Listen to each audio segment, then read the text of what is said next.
What's up, y'all? It's your boy, Civil Wolf, here again with my main man, OG Nitty. Nitty, what's going on, baby? Man, what's going on, man? So I hear it's been a lot of questions, and it's been even some questions from my circle about my journey, my 30 years incarceration. So, well, I was incarcerated for 30 years. Anyway, one of the questions that I want to answer, people ask, they say, well, how did I get from the penitentiary to JCI? Well, it was a prison in between that I went to, which was called the Maryland Correctional Adjustment Center, which was known in Maryland or throughout the prison system as the Supermax. Excuse me. So anyway, it was then I was kicked out of the penitentiary because I had stabbed up a guy pretty bad and sent him to shock trauma, which they thought he was getting ready to die. And they was getting ready to charge me with his murder because they really didn't think he was gonna make it. So anyway, it was over him and his brother molesting and killing a 7-year-old girl. She was the mother was a family friend of, my family. So anyway, I just so happened to be on the phone one day with my son's mother. And while I was talking to her, she was talking to the young lady. So, because, it was on a 3-way call. So I was actually doing a drug transaction. So not want to do that over the phone, I set the phone down for a second and went back to the conversation. But instead of me saying that I was back, I was just listening to them talk. And one of the things that really struck me was that she said that one of the guys who did this, she said that in court, she said in court, he said that she was big for her age. To me, that's a fucking monster, right? Because not only did they kill her, right? Not only did they rape and molest her and killed her, but they threw her little body in a dumpster. You have to be a real fucking monster. And no doubt, people, you're going to have those who say, well, hey, Frank Nitty, you are an admitted murderer. True that. But the people who unfortunately I murdered was people who supposed to have been just like me. A defenseless little girl and 2 grown men is in no way fair. So that's what I say to people who would try to criticize that. But anyway, the penitentiary was transitioning down to the Justice Correctional Institute, right, which was known to throughout the prison system as JCI, or or the Penitentiary Annex, which they used to call it back then. Excuse me. So anyway, when we got down there, I believe that I came down on the second load, because they would send us down on big bus loads, right? And I believe I came down on the second load because it was only like, it was probably only like 2 or 3 buildings even built back then. We didn't have a kitchen. We didn't have a hospital. We didn't have anything.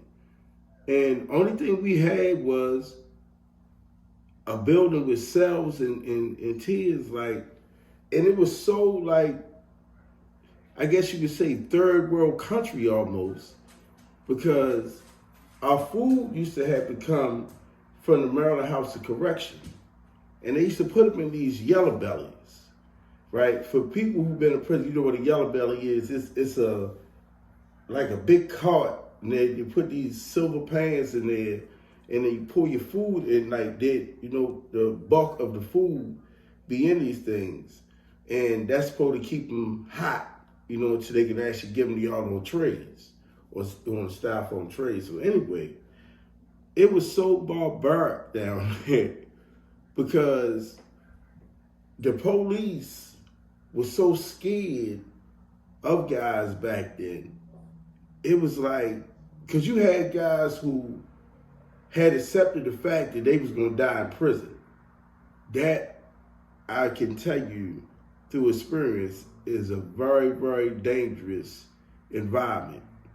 When you have somebody, and no offense to, people who have contracted HIV or the AIDS and things like that, but could you imagine being surrounded by a bunch of people who have contracted AIDS and they know they only have maybe months to live, and you're surrounded by people like that?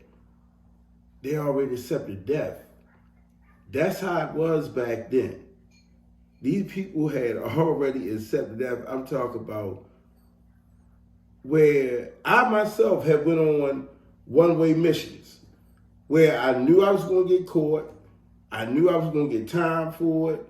I knew all these things, and I had accepted that, right? Because sometimes, especially in there, somebody could have did something so disrespectful or so vile that you say, you know what? I already have all this time. And so I was already meant to die in here anyway, right? See, because these are kind of thoughts you start having when you're in those environments with that kind of time. And I've always said, dealing with issues of mental health, I've always said it should be mandatory that if a guy's getting ready to get released after, serving all the time and stuff like that, it should be mandatory by law that he be sent to at least, I won't say a psychiatric hospital, but at least be evaluated by a team of psychiatrists before he's released, because these are the type of people that are coming back into society. And it's not because they're prone to violence. It's because that had became a way of life and a way of survival, for many of us, right? To even make it to the opportunity to have a podcast, and things of that nature. So anyway, once I had, I had stabbed the guy up real bad, and, I'm not going to say fortunate or unfortunate. He's still alive. So, OG, so this one of the guys that did something to the little girl, right? Right. That would happen to wind up being in the same penitentiary that you was in. Right. Okay. Because back then in the penitentiary, they kept it was like a tier roster, right? Where, everybody's name and what cell they was in.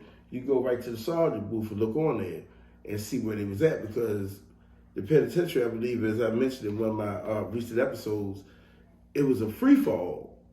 So once the penitentiary opened in the morning, people were going everywhere, right? Because it had a system of, as long as you're back by count time, anything less than that, then you have escaped or you're attempting to escape. And you're going to lock up. So it was that sort of understanding. But yeah, and they took me to the Supermax for this. I stayed in there. That was actually my first time in the Supermax. I stayed in there about 9 months. I would have stayed in there much longer, but because the penitentiary was transitioning to the Justice Correctional Institution, JCI, they went on and sent me down there with them, right? And so I guess it was their way of saying, okay, new prison, fresh start.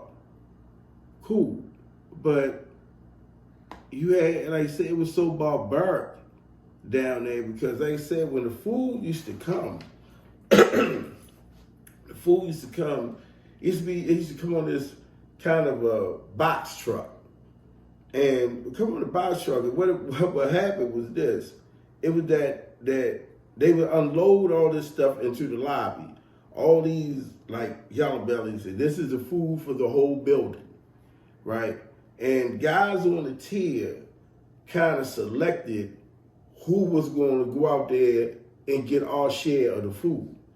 Because if the guys you sent out there wasn't somebody everybody knew that, hey, this guy will kill or die about this food out here, that he wouldn't be sent out there. So it was them type of guys that went out there and they got the food for the tier, our share of it. Because if you didn't, the other tiers would take it. And the whole tier would go without eating. And this has happened, I'm talking about on a number of occasions, and where this has started knife fights in the yard and things of that nature, because you would have tiers trying to starve other tiers out. That's how barbaric it had gotten down there at one time. So not to cut you off, OG, so I mean, somebody had to go out and get the trade? Yeah, you had to have probably about 3-4 guys who go out there and get the trades. And they would bring them back into the rec hall. And they have these hot and cold, like little counters that be on, that be on wheels.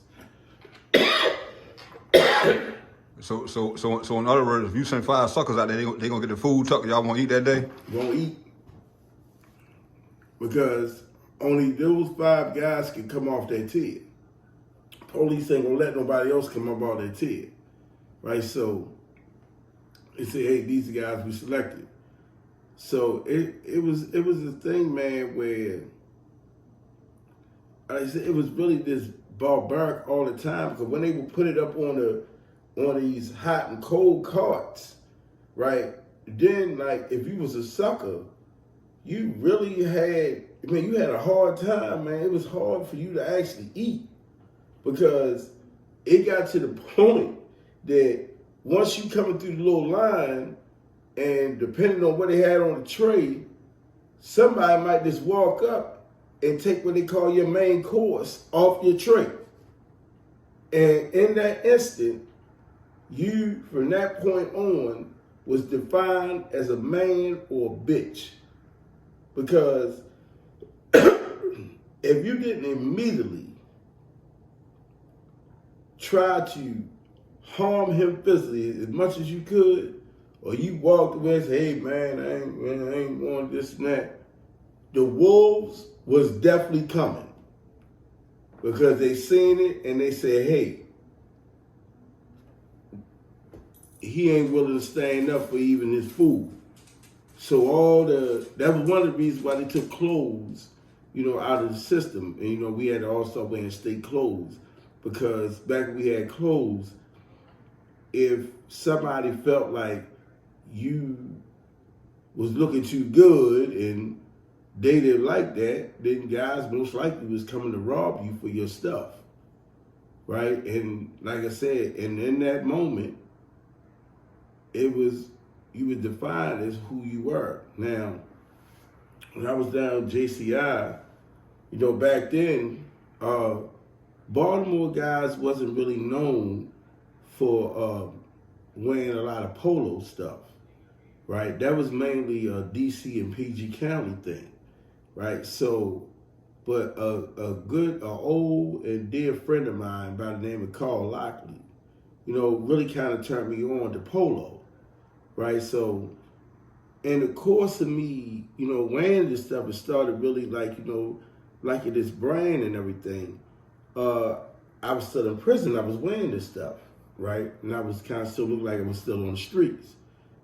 So I remember a lot of DC guys was looking at that and it was like, oh, man, this he coming out here every day with polo everything on, right? And so dudes decided, hey man, think about robbing him, right? And they were trying to get together and do that. So they asked a friend of mine, a dude by the name of Big City, right? He unfortunately, man, he was a dear friend of mine. He was probably one of the best friends I ever had from DC. And, well, he was from PG County, but anyway, when they asked him about it, and this had been my Walker Buddy and everything, you know, in other prisons and stuff, they asked him, I said, hey, man, what you think about robbing him? He said, man, all I can tell you is this. If y'all ain't willing to kill him, leave him alone. He said, man, leave him alone if y'all ain't willing to kill him. Right? So he was, you know, it was at that point that he had went on to put me on point and say, man, look, guys, man, you know, word is guys, man, been thinking about trying to bring you a move. And this is how me and another older dear friend of mine by the name of Coon, right? He's from DC. And another one, he's home now, fortunately, by the name of Wilson Bale, well, Leonard Wilson, right? So anyway, I came in the rec hall that night. I made sure everything I had on was polo again, right? And I came to the rec hall, and I had 2 knives on me. I had them in my dip. And I came in, I turned the TV off. I said, hey, I hear it's a lot of y'all in here watching me, and you got your eye on this. And I told that little man on the horse.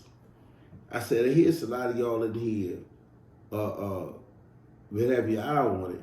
I said, and you're welcome to try to come and get it, and you might even get it. I said, however, when you get it, it's going to definitely be bloody. And don't wear nothing that you care about, because I'm going to make sure that's bloody. And the dude Coon, from that point, we instantly became friends because he was leaning up on the wall while I would talk. He said, I like you, nigga. He said, you a gangster. And we had instantly became friends after that.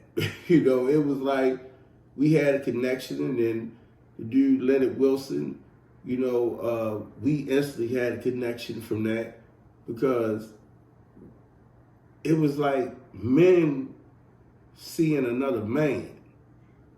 And it was like the boundaries was crossed, you know, between Baltimore and Maryland and PG County and DC.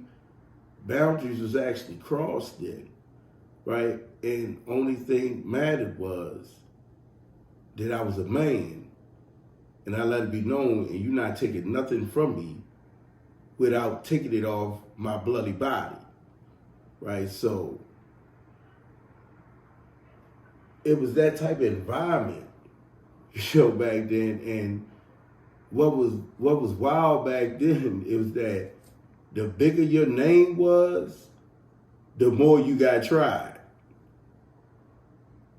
And trust me, because somebody wanted to prove that I took yo down, this person, that person. But until the next time, man, you know, because we're going to finish this.